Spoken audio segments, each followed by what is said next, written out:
أما بعد فأعوذ بالله من الشيطان الرجيم بسم الله الرحمن الرحيم ما آتاكم الرسول فخذوه وفي مقام آخر وَأَمَّا السَّائِلَ فَلَا تَنْهَرْ صدق الله العلي العظيم وبلغنا رسوله النبي الكريم الأمين ونحن على ذلك لمن الشاهدين والشاكرين والحمد لله رب العالمين مولا یا صلی وسلم دائما ابدا علی حبیبک خیر الخلق کلہم الصلاۃ والسلام علیک یا سیدی یا رسول اللہ وعلی آلک واصحابک یا سیدی یا حبیب اللہ۔ معزز محترم جناب قبلہ پروفیسر صاحب، مفتی صاحب، شاہ صاحب، علاقہ کے جید علماء، ائمہ، خطباء، اس محفل کا انتظام اہتمام کرنے والے خوش قسمت افراد اور اس محفل میلاد مصطفیٰ میں شرکت کی سعادت حاصل کرنے والے عاشقان رسول و غلامان آل و اصحاب رسول، السلام علیکم ورحمۃ اللہ۔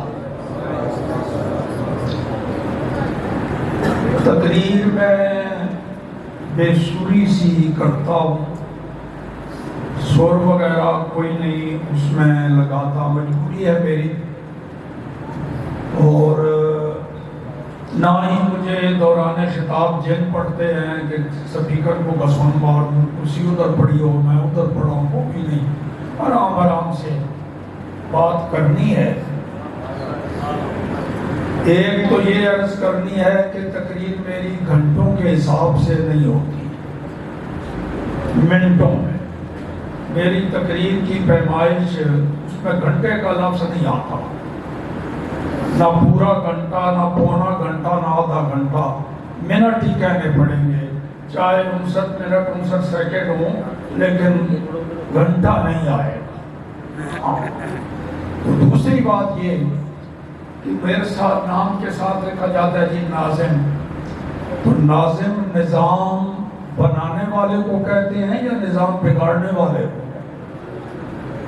تو نظام جہاں بھی میں خطاب کرنے جاؤں بگڑتا نہیں۔ آپ کی نماز کا ٹائم میں نے دیکھا وہاں 7:15 ہے تو انشاءاللہ آج بھی پورے 7:15 بجے ہر وقت نماز ہوگی۔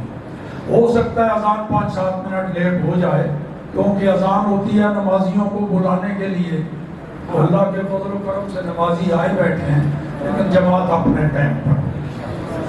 تو نبی کریم صلی اللہ تعالیٰ علیہ وآلہ وسلم جن کا ہم کلمہ پڑھتے ہیں، ہمارے آقا اور اللہ کے پیارے محبوب، ان کے اوصاف، کمالات، معجزات کی کوئی حد نہیں۔ آج تک کوئی بزرگ یہ دعویٰ نہیں کر سکا۔ اکابر اسلاف بزرگوں کی کتابیں، بڑی وسیع کتابیں، پورا ٹل لگایا رسول اللہ کی عظمت شان کو بیان کرنے میں، کئی جلدوں میں۔ یہ کہیں نہیں ملے گا کہ کسی بزرگ نے یہ دعویٰ کیا ہو کہ ہمارے آقا کے کل معجزات، کل صفات، اوصاف، کمالات ٹوٹل اتنے ہیں، کوئی عدد بتایا ہو۔ میری نظر میں ایسا جس نے بھی بیان کیا یہی کہا میں یہاں تک پہنچ سکتا تھا، ان کی عظمتوں کی یہ انتہا نہیں۔ ہاں اس کے برعکس یہ ملے گا بزرگوں نے کہا ہے حد ہے ہی کوئی، سرکار کے کمالات عظمت فضیلت کی کوئی انتہا، بقول امام بصیری قصیدہ بردہ شریف جس پر رسول اللہ نے خود مقبولیت کی مہر لگائی، خواب میں رسول اللہ کو سنایا، سرکار سن کے خوش ہوئے اور چادر بطور انعام عطا فرمائی۔ معاملہ خواب کا تھا، آنکھ کھلی، چادر کندھوں پر موجود تھی جو رسول اللہ نے، چادر کو عربی میں بردہ کہتے ہیں۔ چونکہ اس قصیدہ کے انعام میں رسول اللہ نے چادر عطا فرمائی تھی، اس واسطے اس قصیدہ کا نام ہی قصیدہ ہے بردہ، وہ انعام میں چادر ملنے والا۔ تو رسول اللہ نے جس قصیدے کو قبولیت عطا فرمائی، اس میں امام بصیری نے یہی عقیدہ بیان کیا، فَإِنَّ فَضْلَ رَسُولِ اللَّهِ لَيْسَ لَهُ حَدٌّ، رسول اللہ کی عظمتوں کی فضیلت کی کوئی حد، فَيُعْرِبَ عَنْهُ نَاطِقٌ بِفَمِهِ، کوئی حد نہیں جس کو کوئی بیان کرنے والا بیان کرے جی یہ حد ہے، ہوگی تو بیان کرے گا نا،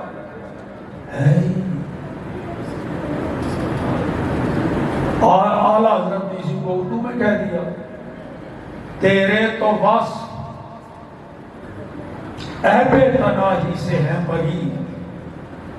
یہ نعت خانوں کو گزارش کروں گا ایسے ہی پڑھیں جیسے میں پڑھ رہا ہوں۔ تیرے تو وصف عیب نہیں پڑھنا، ورنہ صرف معنی بگڑے گا نہیں، کفر لازم آئے گا، ایک زیر ادھر ادھر ہٹا دینے سے۔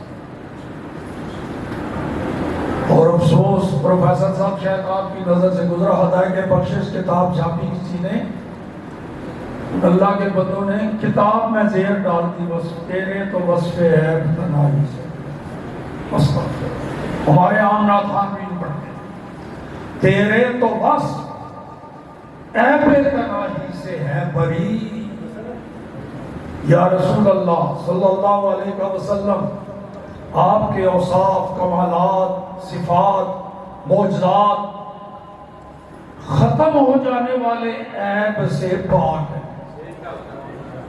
اربوں کھربوں کے بعد بھی آخری حد آ جائے نا، جس کو تنہائی کہا جاتا ہے کہ یہ آخری ہے، چاہے کھربوں کے بعد ہی کیوں نہ ہو۔ اعلیٰ حضرت فرماتے ہیں یہ بھی تو ایک قسم کا عیب ہے نا، انتہا کو تو پہنچ گیا نا، مکت گیا نا۔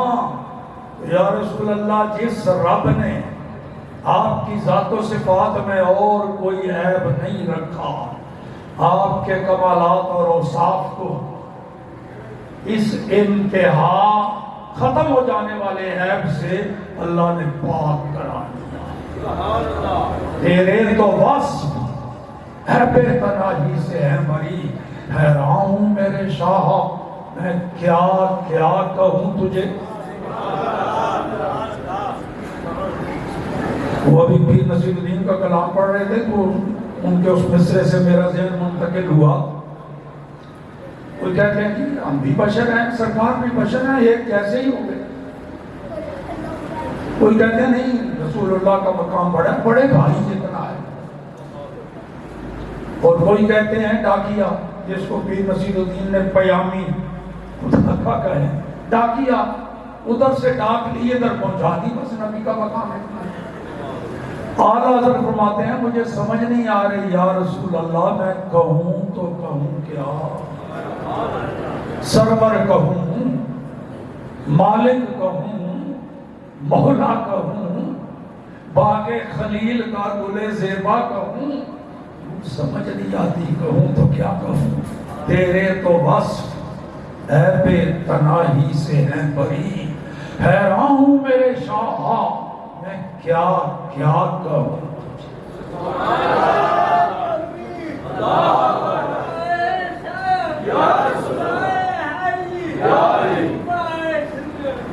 لو جی وہ تو مسئلہ ہے کوئی نہیں، جب ٹوٹل کوئی نہیں بتا سکا تو ان کا احاطہ کرنا اوصاف کا، اس کو تو انخیال است و محال است و جنون. صرف ایک وصف اس پر بھی حاضری لگوانی ہے، حق اس کا بھی ادا نہیں ہو سکتا.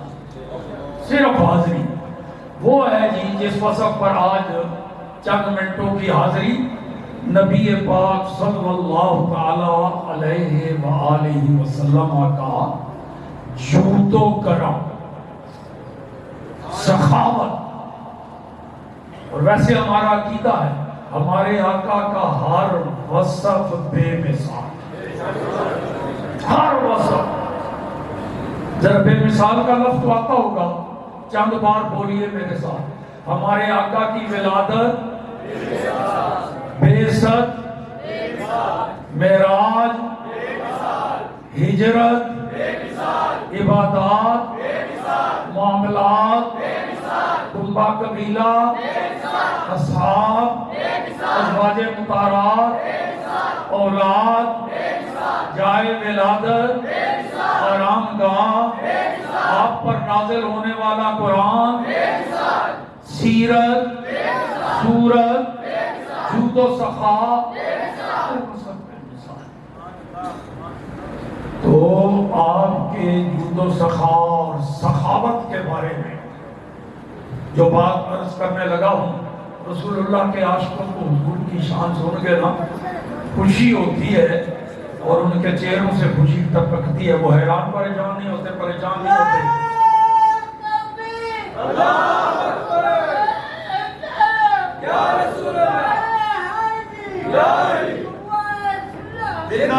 یہ کلندر مجھے باہر ملا تو کہہ رہا تھا عمرہ بھی کر آیا. مبارک. حضور کے نعرے لگاتا ہے، حضور نے بلا لیا. لو جی، قرآن پاک سے میں نے دو جگہ سے الگ الگ دو جملے پڑھے ہیں، وہ اکٹھے نہیں، خطبے کے دوران ابھی. دونوں جگہ رب نے امر کا صیغہ استعمال فرمایا، حکم دیا. ایک جگہ حکم دیا ہے ہمیں خلق خدا کو، اور دوسری جگہ حکم دیا ہے اپنے محبوب. ان دونوں کو ملا کے رسول اللہ کے جود و سخا کو بیان کرنا ہے میں نے. جیسے عدالت میں کوئی کیس ہو نا تو وکیل جو کیس بیان کرتا ہے وہ ایک قسم کا دعویٰ ہوتا ہے، پھر اس کو ثابت کرنے کے لیے اپنے ملک کے آئین کہتا جی فلاں شیخ کو فلاں کے ساتھ ملا کے پڑھو تو میرے دعویٰ کی دلیل بنتی ہے. تو میں بھی قرآن پاک کی دو الگ الگ جگہ سے آیتیں پڑھی، میرے اس دعویٰ کی کہ رسول اللہ کا جود و سخا بے مثال دلیل بنتی ہے. ایک جگہ حکم ہمیں، وہ کیا؟ ما آتاکم الرسول فخذوہ، امر کا صیغہ فخذوہ. اور دوسری جگہ اپنے محبوب کو وَأَمَّا السَّائِلَ فَلَا تَنْهَرْ، میرے محبوب کوئی بھی سوالی آئے کچھ بھی مانگے جھڑکنا نہیں. ہمیں حکم دیا جو کچھ تمہیں میرا محبوب دے لے لو، وہ میرے ہی خزانے بانٹتا ہے، میں نے ہی اس کو اپنا نائب بنایا ہے. ہمارا عقیدہ کیا ہے؟ اہل سنت و جماعت ہیں الحمدللہ. ہمارا عقیدہ یہ ہے جو ہمارا خالق ہے وہی ہمارا رازق ہے. جو لینا ہے ہم نے اسی سے لینا ہے، جو لینا ہے اسی کے دروازے کے بھکاری ہیں، اسی کے منگتے ہیں، اسی سے لینا ہے. وہی دیتا ہے، وہی دے گا. یہ بالکل کھلا کھلا کہہ رہا ہوں، ہمارا یہ عقیدہ ہے علماء کی موجودگی میں کہ ہم مانتے ہیں ہم نے جو لینا ہے رب سے لینا، رب کے دروازے سے لینا ہے. اب رب کا دروازہ کہاں ہے؟ لینا رب کے دروازے سے ہے، بھکاری اسی کے دروازے کے، اسی کے در پہ جائیں گے، اس سے مانگیں گے. دروازہ ہوتا ہے جناب دیوار میں، دیوار ہوتی ہے مکان کی، جو مکان سے پاک، مکان ہی کوئی نہیں اس کا، مکان سے پاک، دیواروں سے پاک، دروازہ کہاں ہوگا اس کا؟ اسی سے پوچھا، اسی نے بتا دیا میرا دروازہ کہاں ہے۔ ما آتاکم الرسول فخذوہ، میرا دروازہ وہی ہے جو میرے محبوب کا دروازہ ہے۔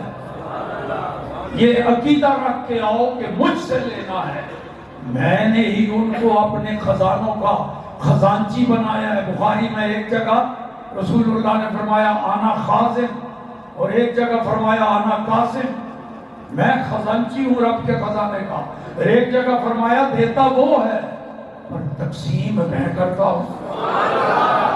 تو لینا تو رب سے ہے، اسی کے دروازے پر جانا ہے۔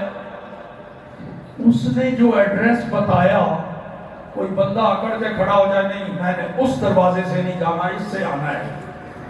بتاؤ کسی بھی ایک سخی کے پاس آپ جائیں دنیا میں بھیک مانگنے، وہ کہے بھائی جس نے مجھ سے لینا ہے اس دروازے سے آئے، ان بھکاریوں میں سے کوئی اکڑ جائے نہیں میں نے تو اس دروازے سے آنا ہے، اس کو وہ بھیک دے گا، اس پر راضی ہوگا، خوش ہوگا یا دھتکار دے گا؟ اور میں کہہ رہا ہوں مجھ سے لینا ادھر سے آؤ، لینا رب سے۔ رب فرما رہا ہے مجھ سے لینا ہے تو میرے رسول کی بارگاہ میں آ جاؤ، جو کچھ وہاں سے مانگو گے وہ ملے گا، میں نے ہی ان کو اپنا نائب بنایا، وہ میرے خزانچی ہے، خزانے میرے ہیں، بانٹتے ہو۔ ما آتاکم الرسول فخذوہ۔ تو دیکھو جی، آپ سے کوئی ایڈریس پوچھے، کوئی پتہ پوچھے، جس کو پتہ ہوگا وہی بتائے گا، جس کو پتہ نہیں دو صورتیں ہیں، یا تو وہ اپنی لا علمی ظاہر کرے گا، اور یا جاہل ہو کے اپنے آپ کو عالم ظاہر کرنے کے لیے کوئی ایسے ہی جھوٹ موٹ بتا دے گا، گمراہ ہوگا، گمراہ کرے گا، پتہ اس کو اپنا خود کوئی نہیں تو بتا دے گا فلاں۔ کوئی بات علمی ہو، شریعت کی ہو، طریقت کی ہو تو بزرگوں سے پوچھا جاتا ہے نا۔ تو آپ سے کوئی پوچھے جی میں نے جانا ہے پشاور جانا ہے، تو جس کو پتا ہوگا وہ راستہ بتائے گا، جس کو نہیں پتا اس کو چاہیے کہہ دے یار میں کبھی گیا نہیں ادھر، یہ بھی جاہل ہے لیکن مفرد، نہ پتا ہو پھر کہے ہو فیصل آباد سے آگے جانا سرگودا، اس سے آگے کہیں پشاور پوچھ لینا، یہ جاہل مرکب ہے۔ جاہل ہو کے اپنے آپ کو عالم سمجھنا، اس کو جاہل مرکب کہا جاتا ہے علماء کی اصطلاح میں۔ تو جن کو خود ابھی تک رب کریم کا دروازہ ملا نہیں، پوچھ کے دیکھو ان سے، بھائی تم کہتے ہو رب سے لینا ہے، رب کا دروازہ ہمارا بھی عقیدہ، بتاؤ رب کا دروازہ کہاں ہے؟ پتا ہوگا تو بتائیں گے، اب نہیں پتا تو پھر کیا بتائیں گے کہ رب کا دروازہ مکے میں ہے، مدینے میں ہے، فارس میں ہے، پشاور میں ہے، بغداد میں، لاہور میں، جو بھی بتائیں گے جھوٹ ہوگا۔ رب مکان سے، دیواروں سے، دروازوں سے پاک، اور جنہیں پتہ ہے صرف پتہ نہیں، وہاں سے مزے لوٹ رہے ہیں مسلسل رب کے دروازے سے، انہیں پتہ ہے وہ ٹکا کے بتائیں، کچی بات نہیں کریں گے، قسم کھا کے بتائیں گے، کیونکہ 100% یقین ہے انہیں رب کا دروازہ وہ ہے، وہ تو وہاں سے مزے لے رہے ہیں، رب کی نعمتیں پا رہے ہیں۔ وہ کہیں گے بخدا، خدا کی قسم، بخدا، خدا کا یہی ہے در، یہی رسول اللہ کو جو دروازہ ہے، خدا کی قسم یہی خدا کا دروازہ ہے، بخدا،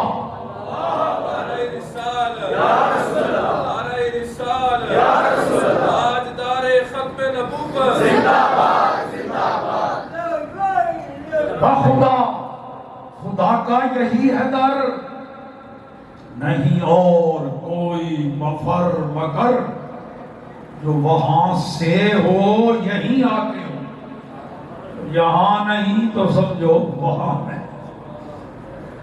یہ ہے وہ جنہیں رب کا دروازہ پتہ چل گیا ہے اور رب کی نعمتیں خزانے لوٹ رہے ہیں، انہوں نے یہ ایڈریس بتایا۔ تو ہمیں حکم کیا ملا؟ جو لینا ہے میرے محبوب کے دروازے پر وہیں سے میری نعمتیں ملیں گی۔ اور اپنے محبوب کو کیا فرمایا؟ اما السائل فلا تنہر، محبوب ایڈریس میں نے بتا دیا ہے، دعوت میں نے دے دی ہے، مخلوق کو میں نے بتا دیا ہے، مجھ سے لینے والے میرے دروازے کے بھکاری ہو، میرے محبوب کے دروازے پر آؤ، میں نے ایڈریس بتایا ہے، میں نے پتہ بتایا ہے، میرے بلائے ہوئے سائل بھکاری آئیں گے۔ تو میرے محبوب بلائے ہوئے آئے ہیں، کسی کو جھڑکنا نہیں۔ اما السائل فلا تنہر، کسی سوالی کو جھڑکنا نہیں۔ اور جھڑکنے کی نوبت دو وجہوں سے آتی ہے۔ سوالی کو، بھکاری کو جھڑکنا، کسی کے دروازے پر بھکاری آیا ہے، وہ کچھ شے مانگ رہا ہے اور جس سے مانگ رہا ہے اس کے پاس وہ شے موجود نہیں، وہ مانگ رہا ہے، تو اس کو جھڑکے گا، بابا یہ شے جو میرے پاس نہیں، کیوں ضد کر رہا ہے؟ جو ادھر ہے ان میں سے کوئی مانگ لے تو جھڑکے گا کہ نہیں؟ اس کے پاس شے ہے نہیں اور وہ مانگ رہا ہے۔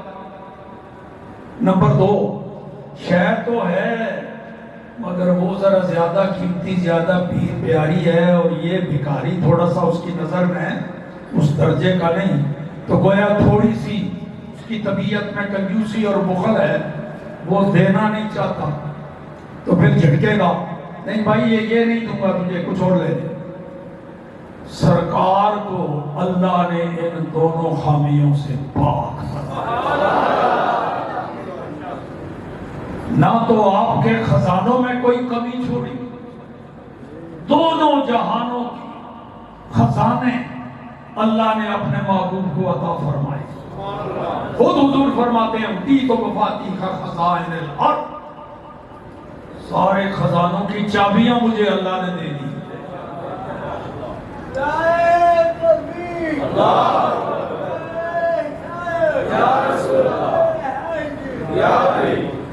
سارے خزانے دے دیے۔ ان اللہ تعالی مکنہ من اعطاء کل ما اراد من خزائن الحق۔ علامہ عینی نے شرح بخاری میں لکھا کہ رسول اللہ یوں دیتے، یوں لگتا ہے کہ اللہ نے سارے خزانے محبوب کو دے بھی دیے اور بانٹنے کا اختیار بھی دے دیا، کوئی کمی رکھی نہیں حضور کے خزانوں میں۔ دیکھو نا جی، تھوڑا دیا جائے تو اس کو کہتے ہیں جی قلیل، زیادہ دیں تو کثیر۔ رب جس کو کثیر کہے وہ کمی رہ جائے گی۔ اچھا اس سے بھی زیادہ ہو تو اکثر، اس سے بھی زیادہ ہو تو کوثر۔ کیا فرمایا رب کریم نے؟ اِنَّا أَعْطَيْنَاكَ الْكَوْثَرَ۔ ابو صرف کثیر نہیں، اکثر نہیں، کوثر عطا فرمایا۔ تو کوثر کا ایک معنی تو حوض کوثر ہے نا۔ کچھ مفسرین نے یہ بھی لکھا الکوثر الخیر الکثیر کلہ، ہر بھلائی، ہر نعمت کوثر میں داخل ہے، جنت سے اللہ نے سارا کچھ عطا فرما دیا۔ ایک تو یہ کہ جھڑکنے کی نوبت نہیں آئے گی، سائل نے جو مانگا سرکار کی بارگاہ میں ملے گا۔ اور دوسرا یہ کہ نبی پاک کے مزاج میں کنجوسی، بخل بالکل رب نے رکھا ہی، جود و سخا، ایسا جود و سخا، واہ کیا جود و کرم ہے شاہ بدحا نہیں، یعنی یہ جو لفظ ہے نہیں، یہ تو سنتا ہی نہیں کبھی مانگنے والا۔ تو اب دیکھیے پھر صحابہ اکرام رسول اللہ کی بارگاہ سے کیا مانگنے آتے تھے، اس سے صحابہ کا عقیدہ بھی سامنے آ جائے گا۔ اور صحابہ اکرام وہ عظیم جماعت ہے، وہ نفوس قدسیہ جنہوں نے قرآن خود صحب قرآن سے پڑھا، اس سے قرآن پڑھا جس پر قرآن نازل ہوا۔ ان سے پڑھ کر کے تو قرآن کو کوئی نہیں نہ سمجھتا، ان سے بڑا بھی کوئی شیخ القرآن کوئی دیر پڑھا۔ صحابہ کا عمل کیا ہے؟ ایک صحابی نابینا، سیاستہ میں حدیث موجود ہے ترمذی میں، نابینا صحابی، میں مختصر عرض کروں گا، دل میں تمنا پیدا ہوئی میری بھی بینائی ہوتی، یہ جو میرے دوست حضور کو دیکھ کے حسن و جمال کے تذکرے چرچے کرتے ہیں، کاش میری بھی بینائی ہوتی، میں بھی اس حسین و جمیل چہرے کے نظارے کرتا۔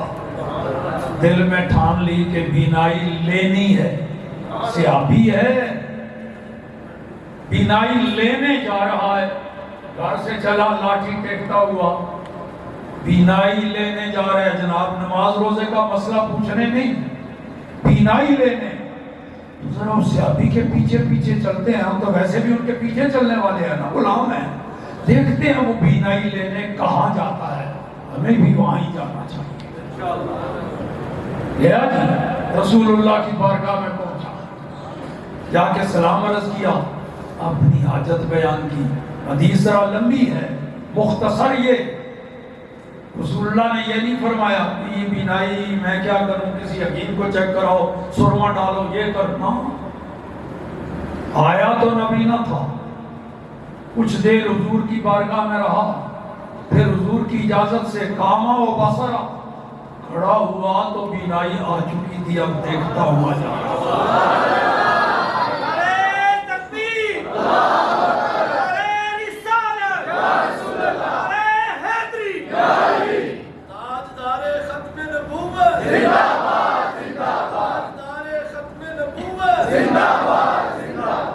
حضرت ابو ہریرہ فرماتے ہیں میں حدیثیں رہتا ہی حضور کی بارگاہ میں تھا، کوئی کاروبار نہیں کرتا تھا، حضور کی بارگاہ میں 24 گھنٹے لنگر سے کھانا مل جاتا تھا، بس اور مجھے کسی کیا کی ضرورت نہیں، میں حدیثیں سنتا بھی تھا، حدیثیں دیکھتا بھی تھا۔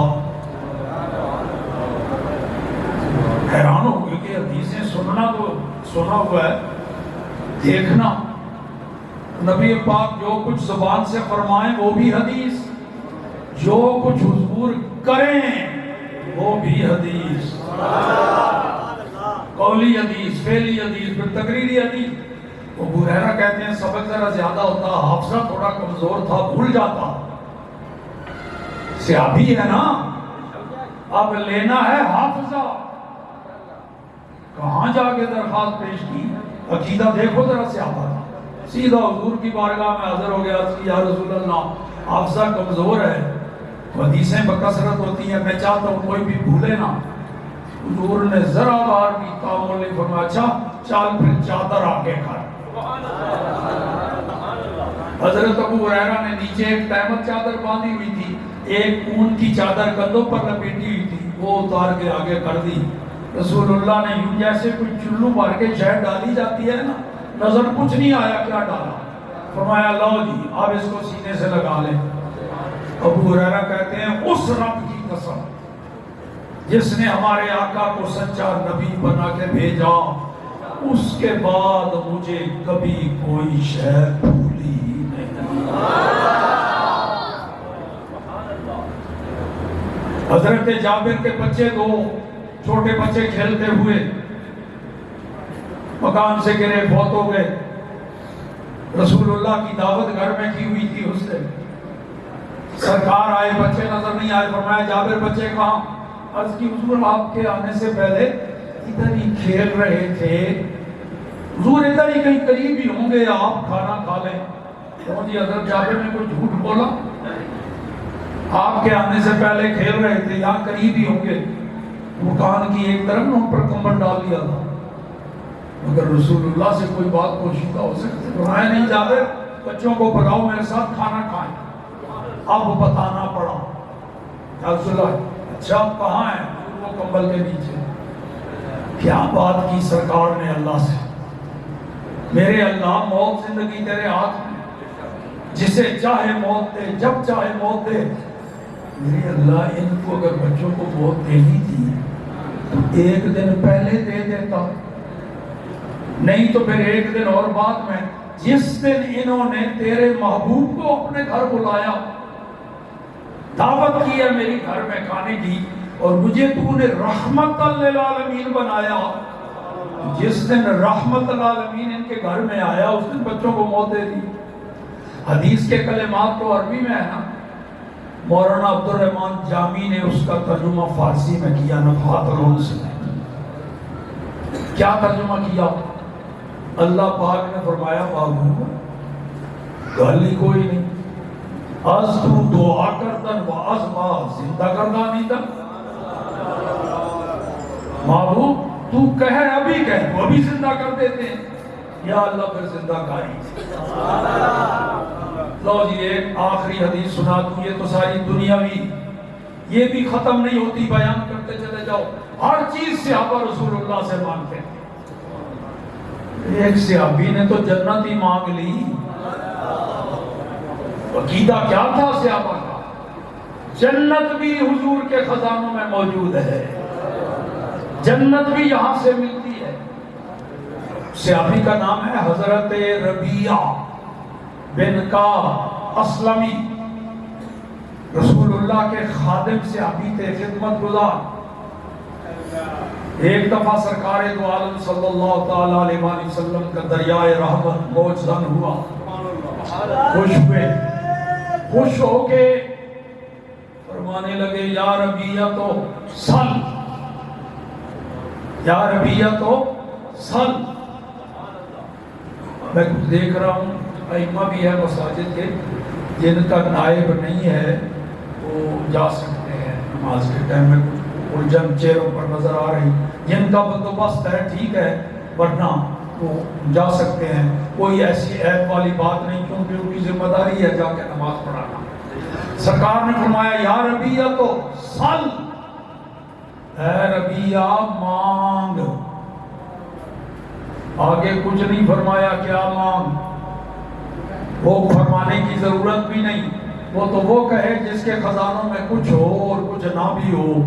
خدشہ کہیں ایسی چیز نہ مانگ بیٹھے. تو علامہ عینی فرماتے ہیں ومن اطلاق صلی اللہ علیہ وسلم علی امر بالسؤال، نبی پاک نے یہ جو مطلقاً سوال کی اجازت دے دی، اس سے لگتا ہے کہ اللہ نے سارے خزانے محبوب کے ہاتھوں میں دے دیے. انہوں نے عربی میں کہا، شیخ عبداللہ محدث دہلوی نے اسی حدیث کی شرح میں فارسی میں کہہ دیا از اطلاق سوال کے فرمودش بخا، مطلق سوال بخا مانگ، قید کوئی نہیں لگائی. معلوم میں شبد کے کار ہما بدست ہمت و کرامت اوس، ہر چہ خواہد ہر گرا خواہد و اذن پروردگار خود بدہد. معلوم ہوتا ہے کہ سارا کارخانہ قدرت، پورا نظام کائنات کا اللہ نے محبوب کے ہاتھوں میں دے دیا. جو چاہیں، جب چاہیں، جسے چاہیں، جتنا چاہیں. حضرت ربیعہ نے پھر کیا مانگا؟ ایک جملہ کہا کرتا، رسول اللہ کو دینا آتا ہے، حضور کے غلاموں کو خصوصاً صحابہ کو لینا بھی آتا ہے.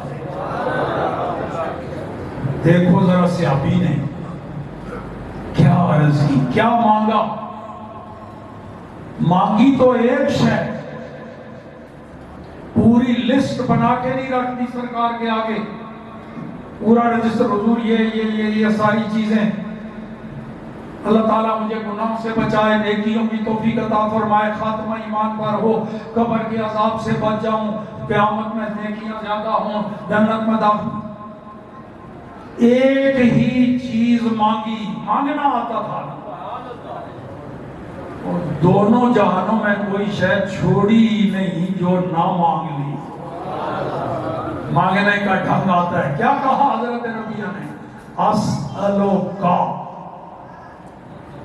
جو جی پروفیسر صاحب اسأل اللہ بھی تو فرما سکتے تھے نا، اسألوکا،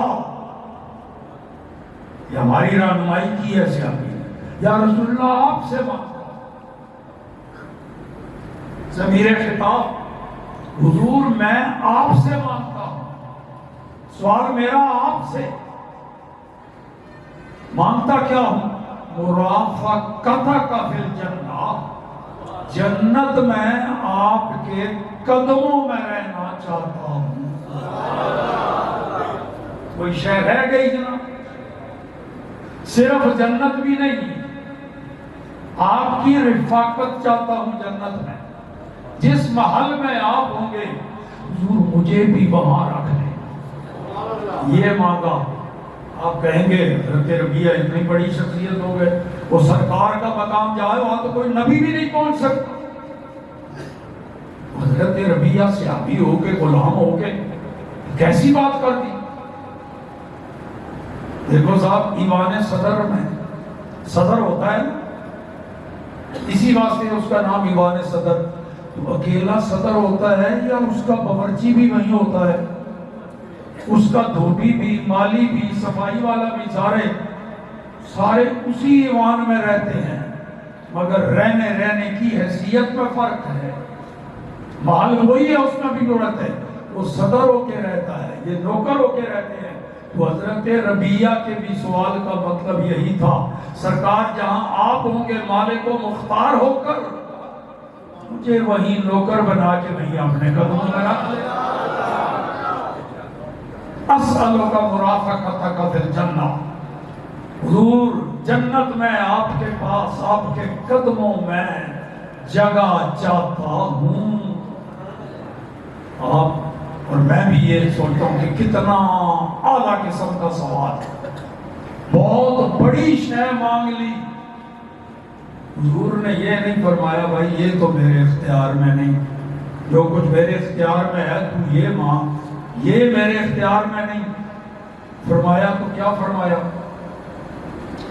اب غیر ذالک، اس کا ترجمہ عمومی نہیں کر رہا ہوں، وہ ترجمہ کر رہا ہوں ڈاکٹر صاحب جو میرے پیر و مرشد غزالی زماں علامہ سید احمد سعید شاہ صاحب کاظمی فرمایا کرتے تھے کہ جب حضرت ربیہ نے کہا حضور جنت میں آپ مجھے اپنے قدموں میں جگہ عطا فرمانا، رسول اللہ نے فرمایا آوا غیر ذالک، بس کہ کچھ اور،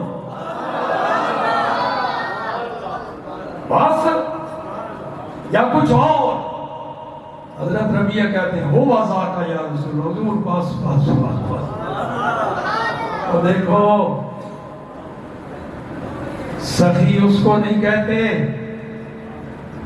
بھکاری کہتا ہو چودھری صاحب، راجہ صاحب، ٹوانا صاحب، وزیر صاحب، امیر صاحب، وزیر صاحب تھوڑا اور دے دو، وہ کہے جا بابا جان چھوڑ دے دیا ہے۔